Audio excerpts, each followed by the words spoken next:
नमस्ते बच्चों। पिछले वीडियो में हमने मृदावरण के बारे में जाना। अब हम जलावरण के बारे में पढ़ेंगे। पृथ्वी की सतह का नीचे वाला भाग पानी से घिरा हुआ है, जिसे जलावरण कहते हैं। पृथ्वी की सतह पर भूभाग की तुलना में पानी का भाग अधिक है, यानी पृथ्वी की सतह पर जो सबसे नीचे वाले भाग हैं वो पानी से घिरे हुए हैं, जिसे हम जलावरण कहते हैं। पृथ्वी की सतह की बात करें तो उसकी तुलना में पानी का जो भाग है वो ज़्यादा है। जलावरण का लगभग 71% जितना भाग ये रोका हुआ है, मतलब ये जो जल है वो हमारी धरती पर 71% भाग जमीन का रोके हुए हैं। जलावरण में विशाल जल भंडार रखने वाले भाग पाए गए हैं, जिन्हें हम महासागर कहते हैं। और हमारे वर्ल्ड में प्रशांत महासागर, अटलांटिक महासागर, हिंद महासागर और आर्कटिक, ये 4 महासागर आए हुए हैं। ये जो सभी महासागर हैं ये एक दूसरे के साथ जुड़े हुए हैं। अब जमीन की बात करें तो जमीन के भूमि विस्तार के पास जो स्थानीय जल विस्तार के भाग हैं उन्हें हम समुद्र के रूप में जानते हैं, सागर के जिसे कहते हैं। उपसागर, खाड़ी या जलडमरू मध्य के नाम से भी जाना जाता है। यानी जो समुद्र, ये जो बड़े भाग हैं, जो 4 महासागर हैं, प्रशांत, अटलांटिक, हिंद, आर्कटिक महासागर, ये बहुत बड़े विशाल महासागर हैं। इनके अलावा भी कुछ विस्तार जो स्थानीय लोकल क्षेत्र हैं उनमें सागर पाए जाते हैं, उपसागर पाए जाते हैं, खाड़ी या जलडमरू के नाम से भी उन्हें जानते हैं।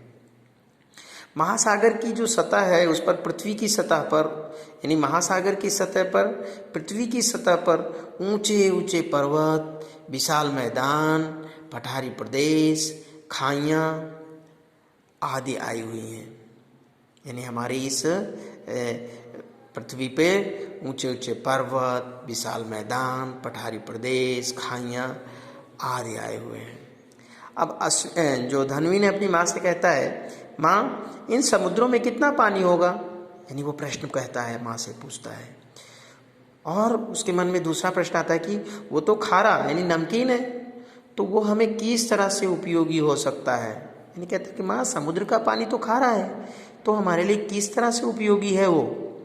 तो उसकी माँ कहती है, हाँ बेटा, पृथ्वी पर जितना पानी है उसका 97% जितना पानी समुद्रों में पाया जाता है।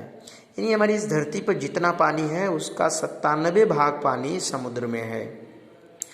बाकी का पानी यानी शेष पानी का लगभग 3/4 भाग पानी कुछ ध्रुव प्रदेश में, कुछ हिमालय जैसे दूसरे ऊंचे पर्वतों पर बर्फ के रूप में पाया जाता है।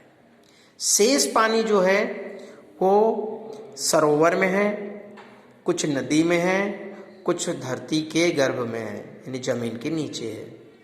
और ख़ास बात तो ये है बच्चों कि जो पीने लायक पानी है वो बहुत ही कम है, और ये मीठा पानी हमारे जलावरण में ही पाया जाता है। जलावरण की वजह से ही हमें मिलता है। सजीवों को जीवित रहने के लिए मीठा पानी जरूरी है। मतलब सजीव मतलब इस धरती पे जैसे हम लोग हैं, जीव जंतु हैं और जानवर हैं, उनको देखिए कोई व्यक्ति खारा पानी तो पी नहीं सकता, तो हमें कैसा मीठा पानी यानी जो हम पीते हैं वो पानी हमारे लिए आवश्यक है। और इसलिए हमें मीठे पानी का जतन करना चाहिए, हमें उसका दुरुपयोग नहीं करना चाहिए। और यदि मीठा पानी नहीं रहा तो हमारा जीव सृष्टि हमें दिक्कत आ जा सकती है। और ये जो मीठा पानी है ये बच्चों, इसका मुख्य आधार वर्षा पे डिपेंड करता है। वर्षा कैसे होती है? समुद्रों के पानी से। समुद्र का पानी वाष्प बनता है और वाष्प बनकर ऊपर जाता है, और वाष्प जो है बादल बन के पानी बरसते हैं। तो समुद्र से वाष्प बनने की क्रिया होती है और वाष्प बनने से बादल तथा वर्षा होती है। समुद्रों में से हमें कुछ बहुत ही मूल्यवान चीज़ें मिलती हैं, जैसे कि रसायन मिलता है, कुछ खनिज मिलते हैं, नमक मिलता है, मछलियाँ मिलती हैं। ये यानी समुद्रों से भी हम लोग कुछ ना कुछ प्राप्त करते हैं। वो रसायन के रूप में हो या खनिज के रूप में हो, नमक के रूप में हो या मछलियों के रूप में हो, इन सब से हमारी आजीविका चलती है। यानी जिस धरती पर हम सजीव सृष्टि का अस्तित्व है उसी तरह से, यानी जिस तरह से हमारी धरती पर सजीव सृष्टि रहे उसी तरह से समुद्रों में भी जीव सृष्टि आई हुई है। तो वो कहीं ना कहीं ये जो समुद्र है हमारे लिए बहुत ही लाभदायक है।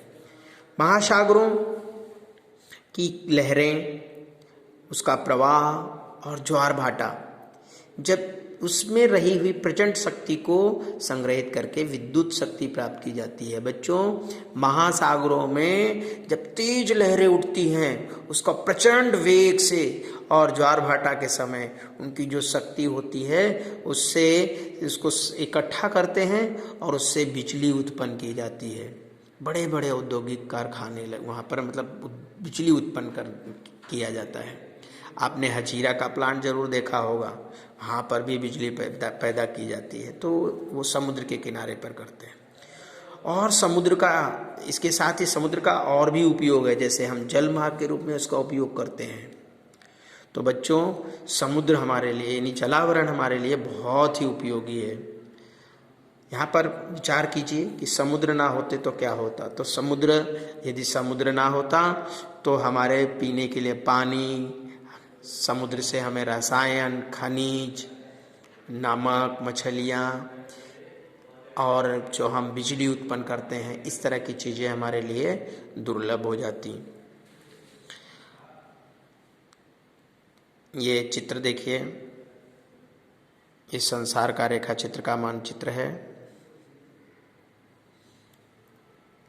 बच्चों, प्रवृत्ति क्या करनी है, संसार के मानचित्र में विविध रंगों का उपयोग करके आपको महासागर, सागर, खाड़ी, समुद्र धुनी, उपसागर आदि को दर्शाना है।